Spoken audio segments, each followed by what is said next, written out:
Hey my Foodie Phonics friends, we're back to bake another Christmas cookie recipe, and it will be the last one before Christmas, so I hope you join in with our fantastic Christmas cookies.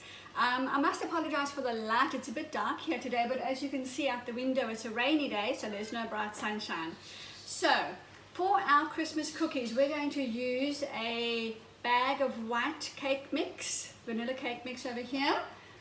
I'm going to pour the whole bag of vanilla cake mix into my jug. We're not going to follow the recipes on the back of the cake mix box because we're not making cake. We're going to turn them into cookies. And then into the cake mix, we add 2 eggs. I've already cracked my 2 eggs. You'll see them pouring in. 1 and 2.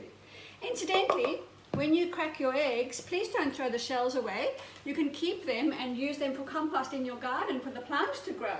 So I've already washed mine off with water, here they are, and I've got a lovely compost bin that I keep my eggshells in, pretty full. I'll need to be crushing my eggshells pretty soon for the garden.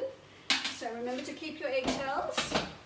They are a bit sticky when you wash them off, so I'll just quickly wash my hands and then carry on with our recipe. So into our recipe we've got the cake mix, we've got 2 eggs, and we've got just a little 1/4 cup of oil. Remember, sorry, not a 1/4 cup, a third of a cup of oil. Any oil that you prefer to cook with or bake with, that goes into the cake mix.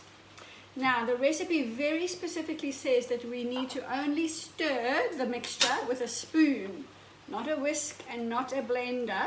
So we just stir the mixture, stir the eggs and the oil into the cake mix until it's all blended together like a nice cookie dough.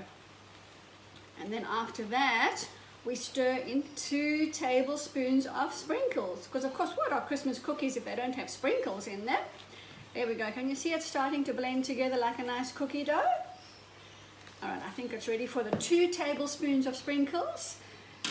Tablespoons are bigger than the spoon that you eat with. So I'll just pour over the jug in case I spill. There goes the first tablespoon. Into the cake mix. Wow, it's looking pretty already. There we go, that was 1 and 2. Now we're just gently going to stir those sprinkles into the cookie batter, and 2. There we go. How easy is this cookie recipe? And you could leave them out for Santa and the reindeer, or maybe the reindeer need some carrots, but you could leave them out for Santa, that's for sure. Or perhaps you could package them beautifully in some cellophane wrap for Christmas gifts for your neighbors or family and friends.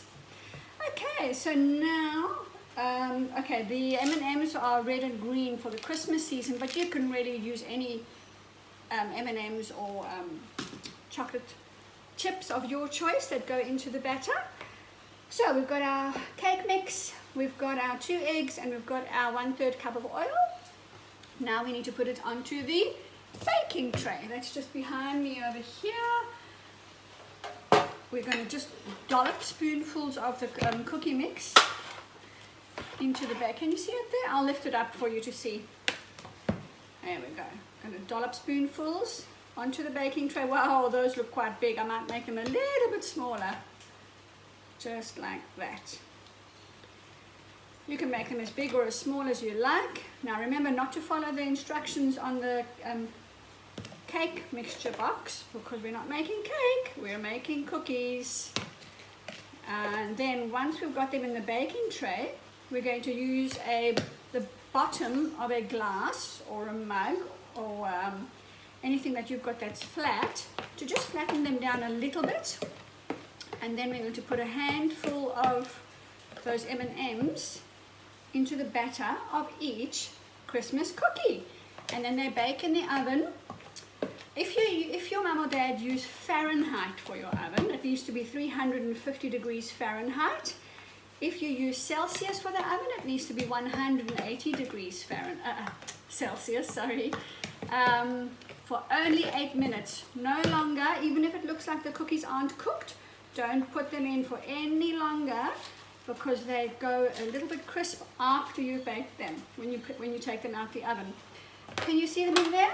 I'll just lift up the baking tray. There they are, ready to be flattened. So now you need a little tray of flour, just to dip the bottom of the glass into the flour so that it doesn't stick to the cookies, and we're going to flatten the cookies a little bit. I'll just quickly do that because I can't lift the tray, and flatten them at the same time, and then I'll show you. Some of them have got a little bit too much flour on. We just don't need it to be coated in flour, we just need it to not stick to the glass. Okay, I will lift it up and show you. And also, fortunately, the M&Ms that we're going to put on the top will will hide the flour that's coating them. Tap the flour off a little bit. Tap, tap, tap, so it's not too much. Alright, so some of them have got a little too much flour on, you can see. Now we take our red and green M&Ms and we flatten them into the top of our cookies. There we go. I didn't mean to quite put them so close together. Just like that.